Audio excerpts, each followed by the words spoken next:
Today I'll be talking about gun safety. Over 400 people die yearly from misuse of firearms. When it comes to gun safety, the most important thing is the direction in which the barrel is pointing. Whenever you're carrying a gun or using a gun, you want to make sure that the barrel is always pointing in a safe direction. On top of that, you always want to make sure that the gun is unloaded whenever you're not using it. Just because the magazine is outside of the handgun does not mean that there isn't a bullet in the chamber. So you always want to check the chamber for a round before shooting or carrying. Okay. You want to make sure to be clear-minded whenever handling a firearm. Over 34% of people arrested for gun violence had been drinking before the incident happened. You want to make sure to not mix drugs and alcohol with weapons when handling, carrying, or firing them. And not only that, you want to be in a clear state of mind. If you are not feeling well, or if you have any underlying conditions, you want to make sure to think about that before handling a firearm.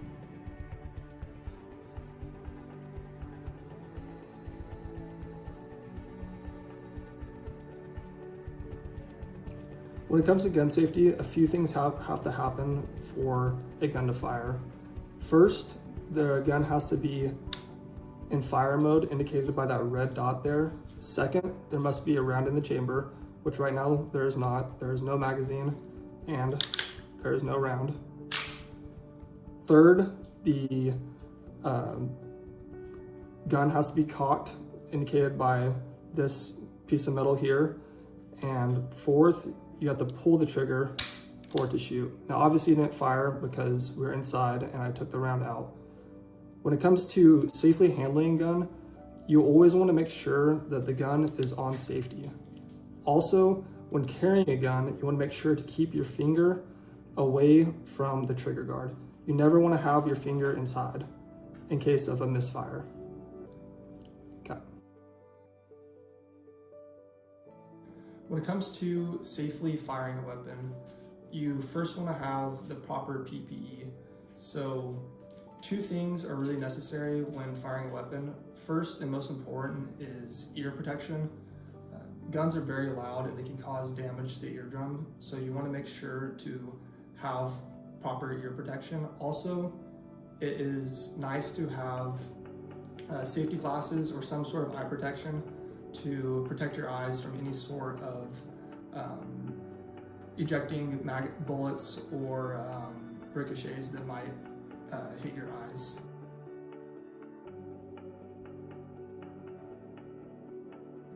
Also, when firing a weapon, you always want to be aware of where you're shooting and what's behind your target.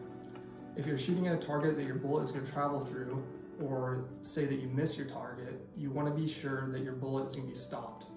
For example, if you're shooting into a dirt berm or a dirt mound, that's a great place to be shooting because it will stop the bullet. If you are surrounded by trees or rocks behind your target, maybe that's not so great.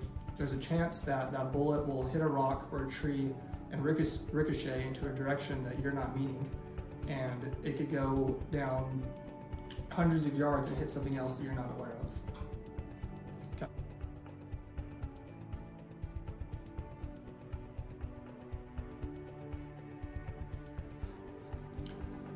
When storing a gun, you want to make sure to think about the situation that you're in. First, if you have any children, you want to make sure to keep it away from their reach or in a place that they don't know it is.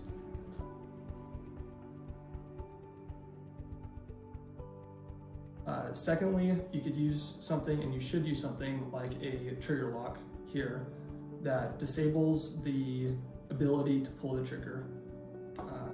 Third, you could keep it in a sort of lockbox or a safe. Some states don't require this. Others do require storage of a safe. And also, you want to be aware of the people that have access to the area that you keep your gun.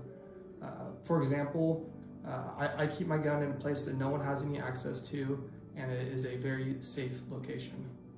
Okay. You want to make sure to maintain your firearm. keeping a weapon clean increases the lifetime of the weapon, as well as it reduces the likelihood of having a misfire. So I'm going to take this handgun apart and show you what the inside of it looks like.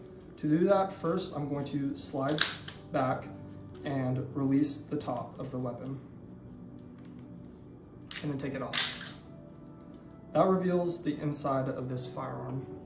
Here we have where the rounds enter from the magazine, and here we have the barrel. You always want to make sure to keep the barrel clean. You can do that by using a wire brush with some oil to ensure that the bullet smoothly travels through the barrel. As well as you want to make sure to keep all of the metal pieces that slide when firing well lubricated. This decreases the chance of having a misfire and a jam in your weapon. You also want to make sure to keep good maintenance of your magazines. That means keeping them out of an area exposed to the air or exposed to dirt contaminating them. That makes the magazines operate smoothly and reduce the chance of having a jam or a misfire in your firearm.